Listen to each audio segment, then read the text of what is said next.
unused to the climate. I think that if man ever found a place to live easy and happy, that Eden is on Puget Sound. Eden is on Puget Sound. That Eden is on Puget Sound. A place to live easy and happy. That Eden is on Puget Sound. Hello, you are listening to the Seattle Files. My name is Chris Allen. I'm your host. Every week I get together with a different local comedian, and together we discuss the strange, unusual, interesting, and oftentimes lesser-known aspects of our local history. Joining me today in the program is Laura Turner. How's it going, Laura? It's going really good. Thank you so much for being here. I'm happy to be here. Laura is an ensemble member in Jet City Improv. She was the director of the show A Very Special Episode, which was kind of a takeoff on 90s sitcoms that had very special episodes that went up very recently at Jet City. She's performing this summer in Lost Folio, the improvised Shakespeare show at the Seattle Outdoor Theater Festival, and possibly a few other shows, and that goes up in July. I think it's the second weekend of July. Second weekend in July. Probably at Volunteer Park. That's where it usually is. Yeah. Cool. So how long have you lived in the Seattle area? Well, I was born in Renton. Okay. Land of coal. Yeah, like at the Army base, actually. So oh, okay. Not really in Renton, but we lived there for I was briefly. Also born in Renton. Were you? I was, yeah. I was actually born in Lakewood. Okay, so yeah. What is it? What? Well, I was this born is at the turning Army. into an expose real quick. It is. So. I was born at the Army Hospital, which is, I think, now in Lakewood, but we lived in Renton. Okay. And then moved away. Came back here in 1990. Okay. Went to most of elementary school, high school, etc., college here, and moved away briefly, and then came back. So I've been here more or less for the last 24 out of the last 26 years. Wow. Okay. Yeah. So what is that percentage-wise? Well, I'm 34. Okay. That's not an answer, but okay, cool. Okay. Sounds good. Awesome. How much do you know about local history? I don't know I'm not an idiot. I don't know. I don't know nothing. Nobody's calling you an idiot. I don't know nothing. I don't know everything. I remember taking the mandatory Washington State history requirement in 8th grade. Yeah. But for some reason, we focused entirely on non-white people, which is actually probably good. Yeah. You know, like they have a longer history here. And I think I fulfilled that requirement essentially by giving elementary schoolers a presentation about potlatches. Okay. So, then you know about potlatches. That's all great. I know. Okay. Yeah. Fantastic. Yeah. I don't remember anything from that class. I don't remember a single word from that 8th grade I don't remember class. a lot from 8th grade except watching the O.J. Simpson trial. Oh yeah. We're the same age. We are That's the same right. age. Yeah, I remember going into a class from the break period and the radio on. Yeah. For because this was before the internet was really widespread. Yeah, and they had the radio on and we listened to the verdict on the radio. Yep. Yeah. Yeah. I was in my silent reading class. Yeah. Yep. Oh man, memories. I know. Good times. And you have no idea what we're going to be talking about today, I have correct? no idea. Cool. So let's get started. All right. Catherine Paine was born in 1829 in Dutchess County, New York. Her parents were devout Methodists, and her father openly opposed slavery and was active in the abolitionist movement. Okay, that's good. Yeah. Ahead of its time. Yeah. Definitely. The family resided in Seneca Falls, New York.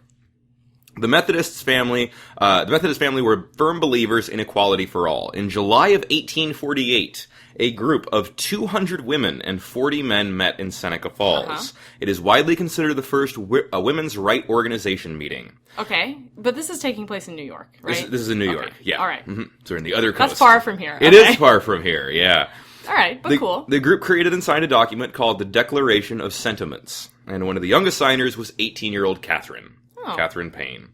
The Declaration of Sentiments? That's what it was called. That's a very, stereotypically female thing to name. It kind of something is, signed yeah. by women. Like, we just felt some things. But it's progressive as hell at no, the time. I know yeah, it this is. is like, it's like the Magna Carta, but for ladies. You gotta be subversive when you're a lady. Yeah. The event was nothing short of revolutionary. One newspaper wrote of the event that it was, quote, the most shocking and unnatural incident ever recorded in the history of womanity. Womanity! Oh my god, file that with Shiro's. Shiro's? I've not heard that one. Oh, Maya Angelou, I think, coined that one. Shiro's, yeah, okay. Because we didn't already have the word heroin. Well, there's a history, or herstory. Yeah. Is what something I've heard, yeah. I actually worked with someone who sent out an email looking for mentors and womentors.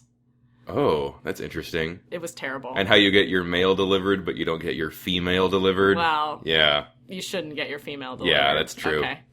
A few years after the convention, Catherine married the Reverend David Blaine. Okay. And became Catherine Paine Blaine. No way! Yeah, she did. Okay, alright. The two felt the call to become missionaries and hoped to be sent overseas, but instead were sent across the country to a young city in the newly annexed Washington Territory. They took a ship to Panama, crossed the isthmus, and then shipped up the west coast to Seattle. David founded a church, and Catherine taught Sunday school and opened Seattle's first community school, charging a small fee for educating the children of pioneers. That's nice. Yeah, her first class consisted of 14 students, 13 of which were girls. Okay. So believes in That's lady great. equality. Yeah, so there's the just young that girls. one boy learning all about sentimentality. Yeah, exactly. He's going to be really in touch with his emotions. So they wanted to take an overseas journey, but what year are we talking about here? This is in the early 1850s. Oh, okay. So, I mean, Seattle's not 1850s. overseas necessarily, but it's pretty far away. It's very far away, yeah. They hoped to be sent overseas, Yeah, but right, they right. were, they Yeah. were sent. It's like next best thing. Yeah, it's a different sea. Yeah. So, yeah. They had to cross a lot of seas to get here. They did indeed. Yeah. Yeah, and an isthmus. Yeah. The Washington Territory's inaugural legislative session in 1854 saw the introduction of a bill by Arthur Denny. Arthur Denny, often considered the first founding father of Seattle. Oh, yeah, I have, I've driven on Denny. Yeah. The street. Denny the Street, yeah. Yeah. That's named after, I believe, his son, actually, who was mayor for a time. Oh, yeah, okay. Yeah, so the Denny's, you see Denny a lot around I think I've Seattle. seen their graves. Yeah, they're up on Lakeview Cemetery. Yes, they're I all have. still hanging out up there. Wow, are they? Well, They probably- Oh, probably. no, I mean- Parts of them probably haven't decomposed okay. fully yet. But yeah, the Denny Party, Yeah. in 1851, they were the first settlers. Yeah. They came out here and claimed this land that people had been living on for 12,000 years. Yeah, right. And It's yeah. theirs. Yeah. They found it. Well, it was, Yeah, the it's not theirs. Donation Land Claim Act this was newly annexed, and it's a whole thing. That's a different episode. That's a different episode. If you want to learn more about that, actually check out the episode on the Pig War. Oh, yeah. There's a lot of, that's kind of how Washington became a part of the United States. Yeah. So Arthur Denny introduces this legislative bill to allow all white women over the age of 18 the right to vote. Oh. So allowing women the right to vote, Well, white which is women. new. White women, Yeah. yes, white women. But at this point, only white men could vote. Only white men could Ew. vote, Okay. yes. Yes, All right. there's no place in the United States where women are allowed to vote. This was the first place? This was not the first place. No. The bill was defeated. Oh. It was defeated That's a real towner. by one vote. What? Yeah. Was it that one boy from her class? Oh no, he's still a youth. child. He's not allowed Okay. to vote. Yeah, No. you still have to be an adult man to Okay. vote. So yeah, he's not. I But don't wouldn't like that- girls, and there's Wouldn't that be an ironic twist? that would be very narratively satisfying. It would be. Yeah. And that would get everybody fired up Yeah. for the Act rally, 3 of the yeah. But we're not even No. halfway through part. Okay, Act so 1 that yet, bill yeah. doesn't go through. No, yeah, Okay. the right was extended to mixed blood natives who were at least part white. Okay. But women are still not allowed to vote. Is that because they felt like there were a lot of like mixed race people, Yes. and they were kind of trying to like lump them in? Is They- this part of like a statehood thing? Something like that. They want to allow the pioneers who came out here and intermarried with Yeah. the native population Yeah. the right to vote, but they don't want natives, full-blooded natives, Right. to have the right to vote. Okay. So if a lot of the questions, if you look at the 1850s, the answer is just racism. Yeah. Oh no. And or sexism. Sexism, yeah, It's yeah. it's a twofer. yeah. It's all Yeah. mhm, Good. kind of tied together. Yeah. A few years later, in 1867, Okay. the voting laws changed so that, quote, all white American citizens 21 years of age had the right to vote. But the law didn't specify gender. Oh, so this raises the real issue of like, are women people? This does. It sure does. It's a good thing that we've already solved that problem. At this in point, 2016. I think it's... It's oh God! Don't say wrong thing. We're working on it, I guess. Yeah, working on it. It's always 2 step forward, 1 I step know. back, the whole way around. It's like that Shirley Temple dance. Yeah, the That's another Tootsie? can of worms. I don't don't know. I don't have any idea. No. I don't know things about Shirley Temple. Okay. Other than I enjoy the drink. There you go. So that's Okay. And that she danced. Probably. Yeah. Yeah, okay, cool. Okay, but back to Paine Blaine. Yeah. Look, Mary Olney Brown Mary Olney, Olney Brown, announced that as a white citizen who was over the age of 21, she was going to exercise her right to vote in the next election. Oh, get it, girl. She took her ballot to the polling station and presented it. She was denied. What? She argued that the 14th Amendment clearly stated any person born or naturalized in the United States was a citizen. The election judges refused to accept her vote. I gotta back up. So that's the 14th Amendment. Yeah. Okay, and what year are we in here? Well, the 14th Amendment says that anybody who was born or is a naturalized citizen, or is naturalized as a citizen of the United States. Is this after the Civil War? This is just after the Civil War. Oh, okay. So this one is essentially giving, like, previously enslaved people the right to vote, right? Yeah. Yeah? Well, Kinda. there's a lot of things the 14th Amendment I'm not saying does. it did that. I'm just saying, like, that's maybe one of the things that it was like... There's a lot of post-war legislation going on right now. Yeah. She said, quote, "I was looked upon as a fanatic, and the idea of a woman voting was regarded as an absurdity." Oh. Yeah, Mary Olney Brown. In 1870, she wrote several newspaper articles on women's suffrage. Mm-hmm. And on July 6th, she, along with 6 other women, took their ballots to the polling station in Olympia. One of the election judges was the husband of a suffragist, and he accepted the ballots. Oh, good for him. Because if he didn't, can you imagine the conversation at home later? Oh, yeah, that's... Not ideal. No, probably not. You gotta do that. Of course, back then, the conversation at home would have been, do what I say, I know. or else. Yeah, you would hope that maybe, like, if he's his wife's a suffragette. Yeah, but like, there was a lot of No, I know there was men who were not open to that idea whose wives were suffragettes. Yeah, I guess but he true. was like, cool yeah, with it. you should have the right to vote. I'm going to accept your ballot, even though it would mean potentially a much larger kind of shitstorm for him if he accepted this. But he says this is the right thing to do. That's so where you got to choose choose, like, which shitstorm do I want? The one in public or the one at home? Yeah, I like to think that he didn't say that. I think I'm sure he didn't. It's like the 1860s. Yeah.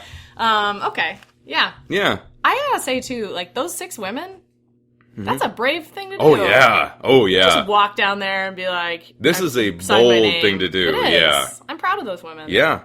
So one of the election judges was suffragist. A similar event happened in Black Rock, where 8 women cast ballots. Is that a city? Yeah. In Washington? Yeah. Black Rock? Black Rock. It might not be anymore. I don't know where it is exactly. All right. In other parts of the territory, similar events took place, but they were all rejected. Oh. So a bunch of women are trying to, but these 6 women and these 8 women. And wait, Washington's still not a state at this point? No. Oh, okay. But could they, as a territory, did they vote in, like, national elections? Or is this just local? This is local elections, it's local. yeah. Oh, okay. Yeah. These are local elections that they're voting in. Got it.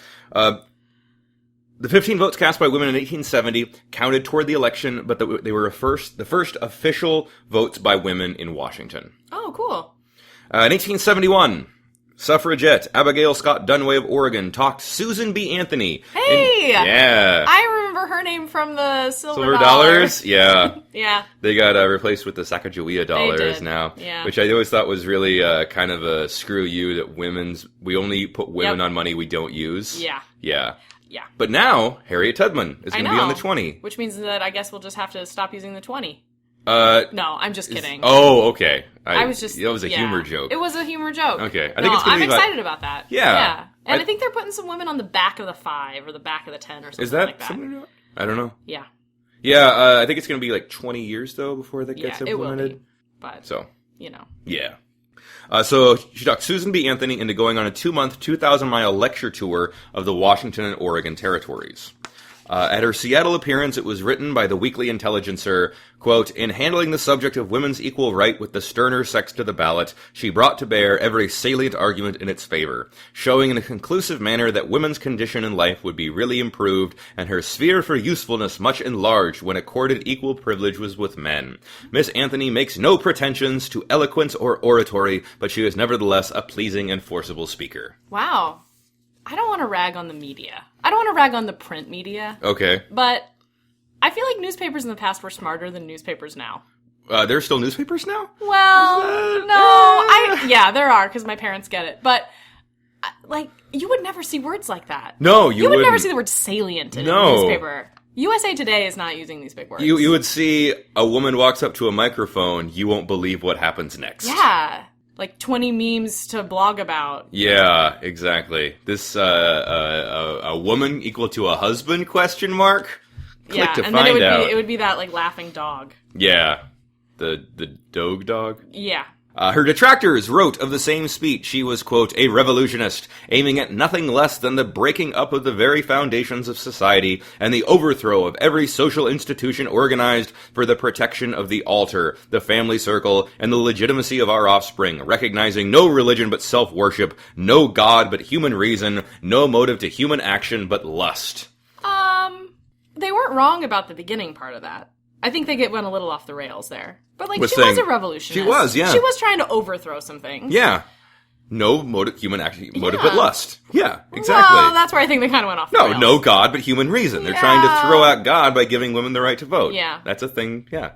And then they're just full of lust. Exactly. I know there's nothing that fills you with more desire than filling out your ballot. I know, right? Yeah. Seriously, I've been holding on to mine, Yeah. and I'm gonna save it for a Saturday night after. That's so much more information. Put on some than I R. wanted. Kelly and okay, it's gonna all be right. it's gonna Dim be the a lights. great getting my democracy on. Yeah. During her time in the Northwest, she organized the Washington's Women's Suffrage Association, and Sarah Yesler, wife of business leader and sawmill owner Henry Yesler, served as its first president. Okay.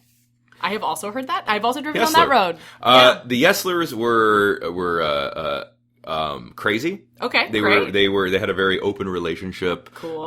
Sarah Yesler we found out through correspondences, she was bisexual, which was very not very taboo at the time. So she voted in both parties. Hey. Yeah. Probably would have been a Republican. Yep, okay. Probably. Yeah. Most of the people that came out here were Republicans, almost all of them. I also think to come out here in like the 1800s, you had to be a little crazy.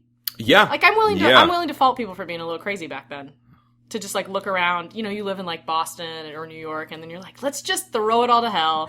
Well, I think people go on long journeys and resettle either for money, for religion, or for fleeing. Yeah. And I think they were into money and fleeing. Cool. They left they had a developmentally disabled son that they left in Ohio when they came out here. That's less of the fun crazy. That's not the fun crazy. Yeah. That really took a downturn. Let's get back to the story. All right. Okay. In 1883, a representative from the Duwamish River Valley, Joseph Foster, introduced a women's suffrage bill. The proposed legislation would simply amend the word male from the section of the law dealing with voting rights, thereby extending the right of voting to women as well. It was supported by reformers who believed that women would sway the vote in a moral direction. Oh, okay. So they think if women can vote, they'll vote more pious, there'll be less tolerance towards drinking and prostitution. Right, they'll want to like help the world. Yeah. Yeah. The bill passed through the House by a wide margin and made it through the state Senate by just one vote. Wait. It was not the same person. It was not the same guy. It wasn't the same, yeah. No, this was the one that Catherine Paine taught in her... No, it's not. It wasn't not, him either. Not, but no. you know what? In my... When I write the movie of this... And do you take some artistic liberties? Yeah. Okay. When this becomes a miniseries, okay, I'm going to make it happen. Fair enough. Suffrage in Washington. The Laura Turner story. Well, yeah. Yeah. Okay. It was signed into law by the governor on November 22nd. In the Washington Territory, women now made up 38% of the electoral body. Oh. A Bellingham woman wrote, quote, I took my turn on petite and grand jury, served on the election boards, walked in perfect harmony to the polls by the side of my staunch Democratic husband, and voted the Republican ticket, not feeling any more out of my sphere than when assisting my husband to develop the resources of our country. Oh, that's nice. Yeah. It's nice that they could walk to the polls like in lockstep and then vote against each other. Yeah, cancel each other's votes out. Yeah. Yeah, it's almost like they didn't have to go at all.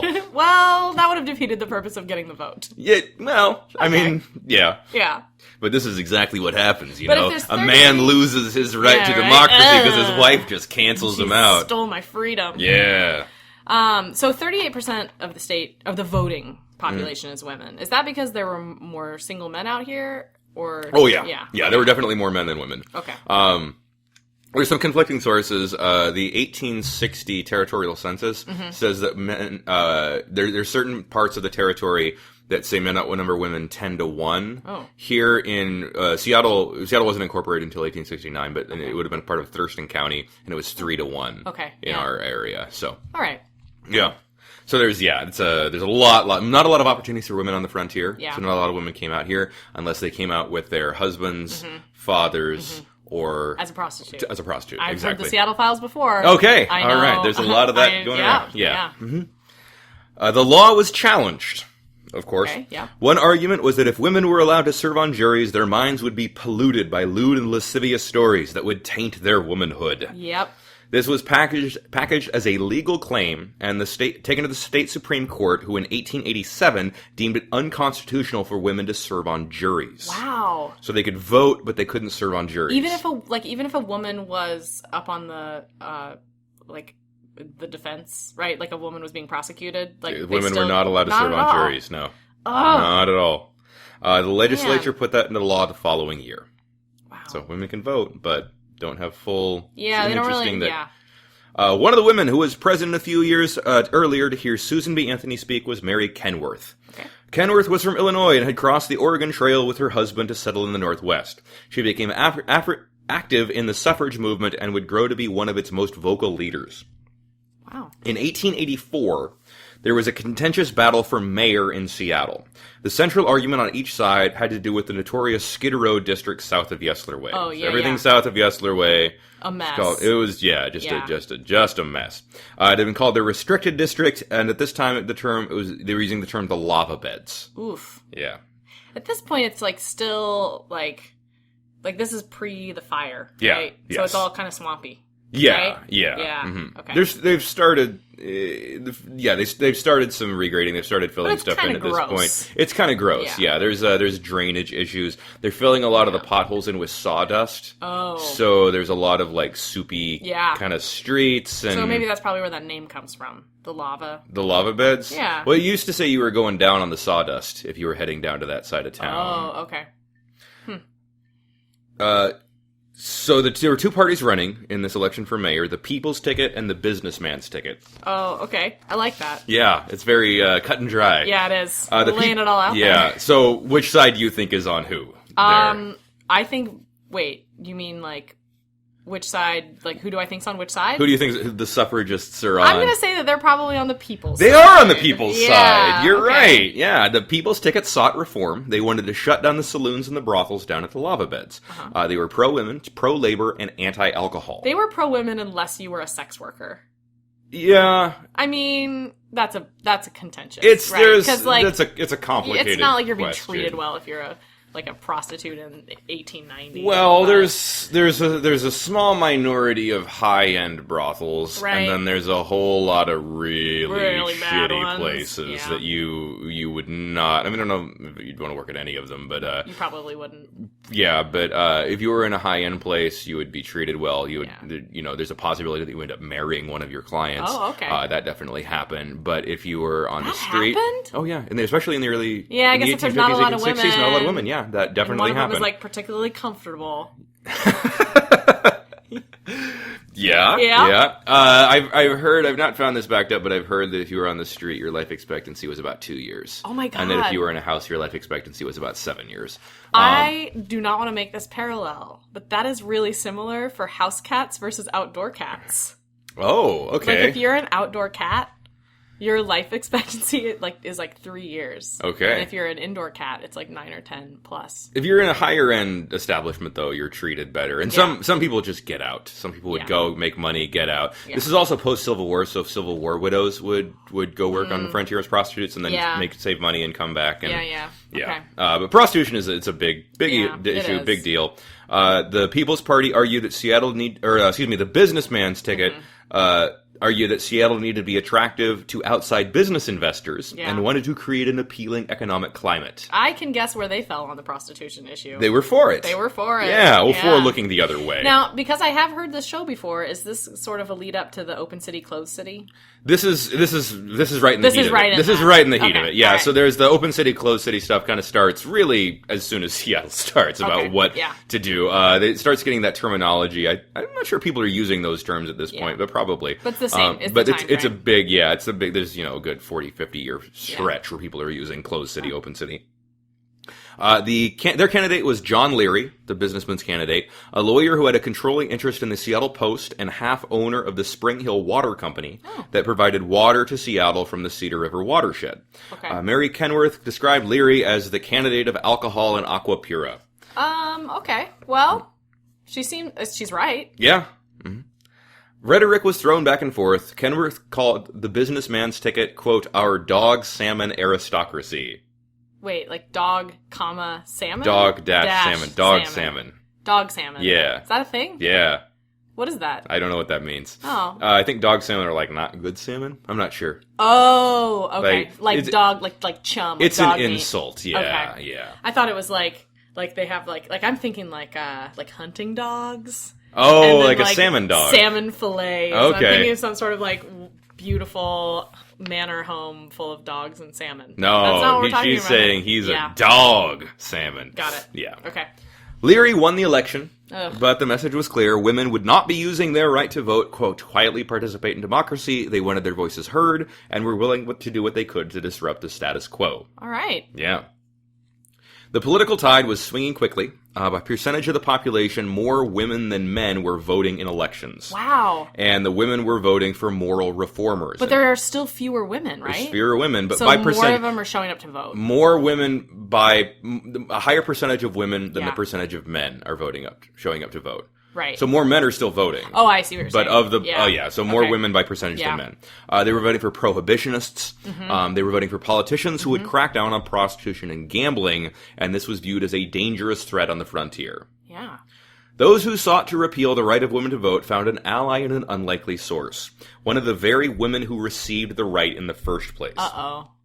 Nevada Bloomer. No. Yeah, her name's Nevada Bloomer. Ugh. Of Spokane, was married to the owner of a saloon, and she opposed suffrage.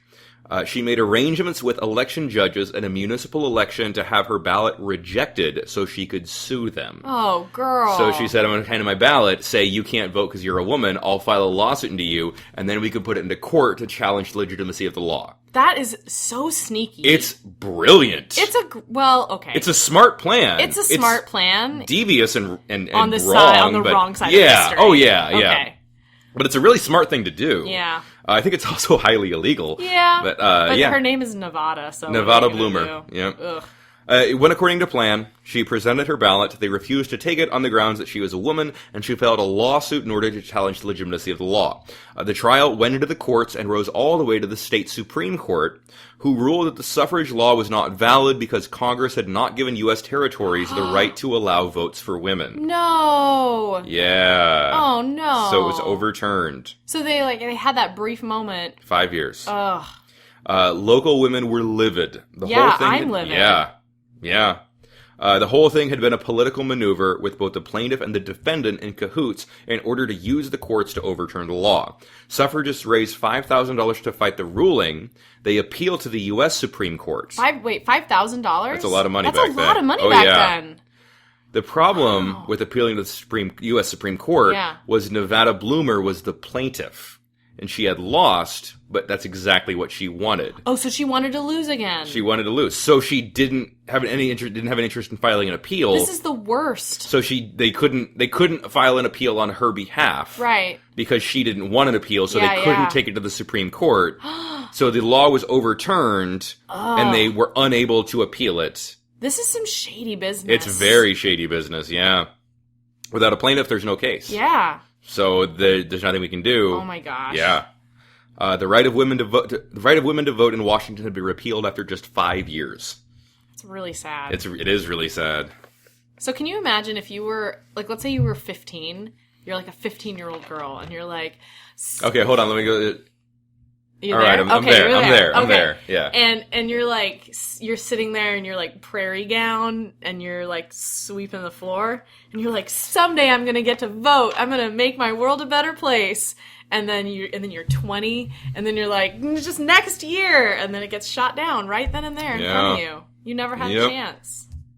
Yeah. Wow. I hope that they kick that lady out. Of what? The territory? No, she was still around. She was, I'm sure, a very popular figure with a lot of people. With the dudes, yeah. Ugh. She was just doing it for attention from the boys. Wow. That doesn't pass the Bechdel test. It does not, no. In 1889, the cause was once again presented to the State Constitutional Convention. Suffrage and prohibition were both introduced as separate amendments. Wait, what year is this? 1889. Okay. When did Washington become a state? 1889. Oh, okay. The concern was, and was argued by the businessmen's lobby, that if women were given the right to vote in the territory, it would make the U.S. Congress hesitant to offer Washington statehood. Yeah. Which, yeah. Both the Suffrage Amendment and the Prohibition Amendment were defeated, and Washington became a state later that year. Okay. Discouraged, the Washington Equal Suffrage Association dwindled in numbers. By 1904, they had only 5 members. Wow. Oh, man. So they're beaten down. Oh, they're are. not doing great right now. Those 5 members, though, They're holding on to burning that torch. Oof. Then in 1906, Emma Smith DeVoe was elected president. A shrewd organizer who had been fighting Of those 5 people? Of those 5 people. Okay. All right. For the briefest second, I thought you were going to say of the United States of America. No. And I was going to say, like, I do not remember that from my placemat. You don't remember that? Yeah. From your placemat. Yeah. You know. I know what you're talking about. You had a president placemat, too. Oh, yeah, of course. I had a lunchbox with stickers of presidents on it. Yeah, see? Okay, no, but I know. So those 5 kids women... love presidents. They do. So those 5 women, one day, they were like, okay, let's stop eating scones for a second and elect a new president. Oh, ladies be eating scones, right? Oh, God, I could kill for one right now. Right oh, now, man. to tell you the truth. Shrewd organizer who had been fighting for women's rights for years, she set up her office in the Arcade Building in downtown Seattle. Cool. She breathed new life into the organization and understood the importance of building coalitions with other groups. That's smart. Very smart. Yeah. She reached out to labor groups Good and call. men's groups and convinced them that their struggle was one and the same. What are men's groups? I think fraternal organizations, friars clubs, yeah. things like that. Okay, I see what you're not saying. like men's rights groups. Got it. Not like Okay. that. Because the whole world is one big men's rights group at this point. Yeah, it is. Okay. So, like the Eagles. Yeah, stuff like that. Okay. Men's organizations. They were, the struggle was one and the same, that they were stronger together than they were apart, and that their interests were aligned. She took polls to find where voters stood on suffrage and used the information to structure her campaigns. She's like the Emma Watson of her day. Yeah. You know how Hermione Granger grew up and she's like, he for she. Is she? Yes. I don't know. I don't... Yeah. Oh, yeah. That's her big thing is like, hey, guys, feminism's going to work out for you, too. Okay, cool. Get on the train. Good on her. Yeah, okay. Good on her. Yeah. I don't know. All that muggle stuff made a difference. Yeah, cool. Good. She blanketed neighborhoods with posters, so the message of suffrage was inescapable. She took her message directly to the people. Good. Whereas previously, the Washington Equal Suffrage Association had been targeting powerful individuals and attempting to get their message across one-on-one with politicians and business leaders. Yeah, I think it's a lot harder to say to the people who have a lot of power, like, just give us a little. And it's a lot easier to say to the other people who don't have a lot of power. Let's unite and rise up. And that can be a very effective tactic to get powerful people on your side. Right. But she's saying, no, let's go straight to the people because that's not going to work. At this point, are the two parties still the People's Party and the Businessmen's Party? There's a lot of different parties. Oh, There's still Democrats and Republicans. There's the People's Party, the Businessmen's Party, and things like that. Yeah. Most of Washington would have been Republican at this point. The Republicans were the Northern, during the Civil War, Republicans were the Northerners, Democrats were the Southerners. Right. So, most people up here in the North would have been, moving out here, would have been Republican. Washington voted overwhelmingly Republican. But the parties aren't really the same at all as they were back then. One of the more creative methods of getting the message across was the publishing of the Washington Women's Cookbook. A simple cookbook with local recipes, but between each recipe was suffragist literature. I would want to get my hands on that cookbook. Can you still, is it still around? I bet it's in really doubt they're publishing it. No, I know, but... I don't know. That's genius, though. They published a lot of them, so there's probably a lot still floating around. That's a really good idea. It's a really good idea, Because, what man wants to be caught reading a cookbook? Right. So it was a way to safely and stealthily get literature into the homes of women whose husbands would oppose those materials in the house. And the message was hidden in plain sight. Oh, that's genius. Very, very smart tactic. This is gonna go so well in my miniseries. Okay, awesome. No, that's a really good idea, though. Cool. Do a montage of them, with the printing presses. Cool. It's Newsies, but it's not Newsies. Yeah. DeVoe was successfully petitioned the Alaska Yukon Pacific Exposition to have a women's suffrage day at the event. Cool. Good. DeVoe believed in avoiding any tactics that could cause hostility toward the movement. This view was not shared by many of her contemporaries, who thought that any press they got was good for the movement, such as Mary Arkwright Hutton of Spokane, who said that any press is good press. Yeah. So she probably wasn't the first person to say that. No, I'm sure she wasn't, but she did say that. She did say that. Mm-hmm. Okay. Well, I think she's wrong. But you think that any press is good press? Yeah.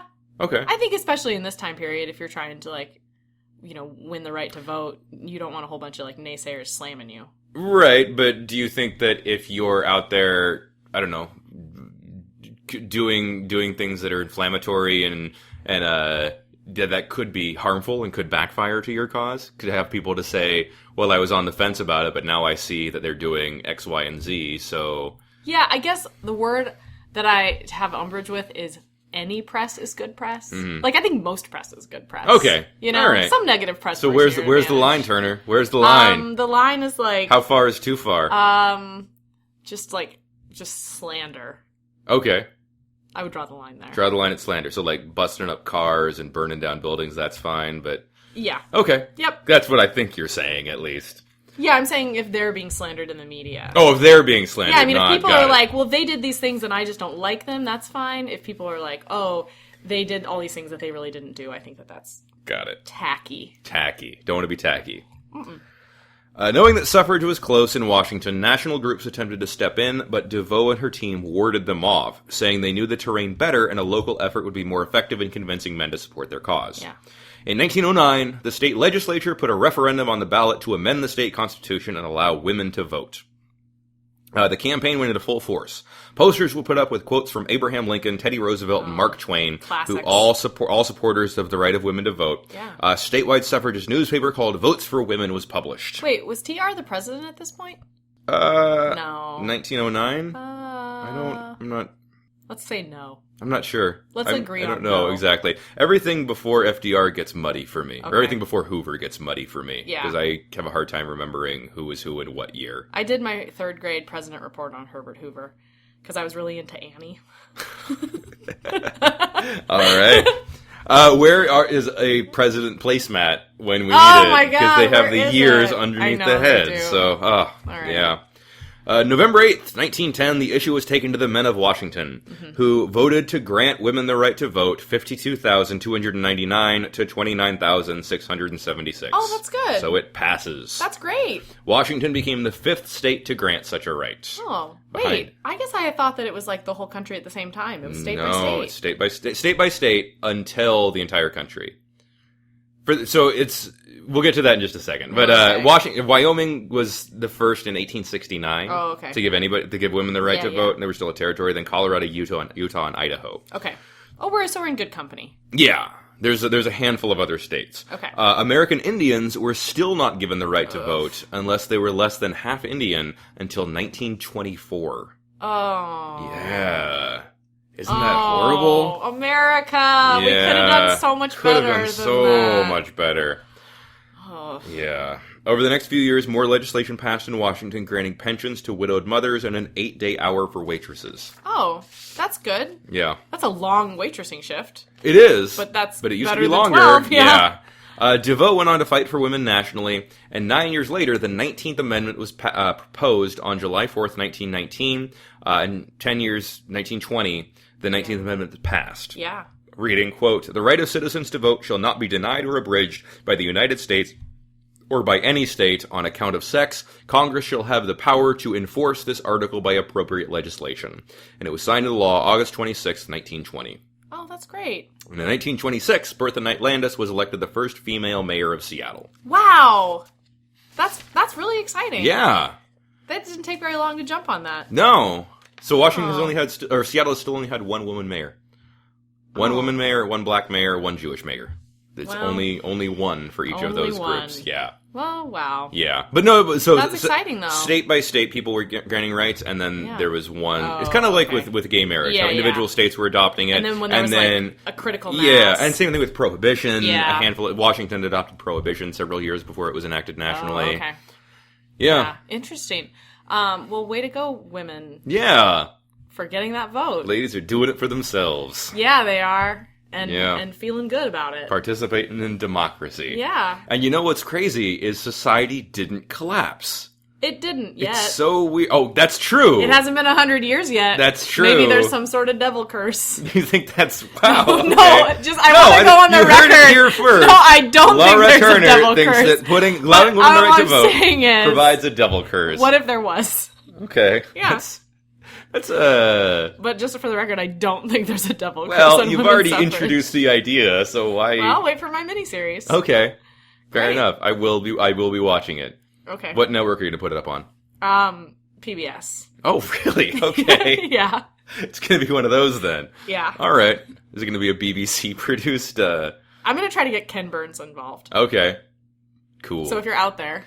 Ken Burns, Ken if you're Burns. listening, and Ken Burns is actually an avid listener of this podcast, I'm sure. so we talk on Twitter sometimes. Cool. Yeah, so Ken Burns, get on that. Yep. Women's suffrage. Talk to Laura Turner. I'm on it.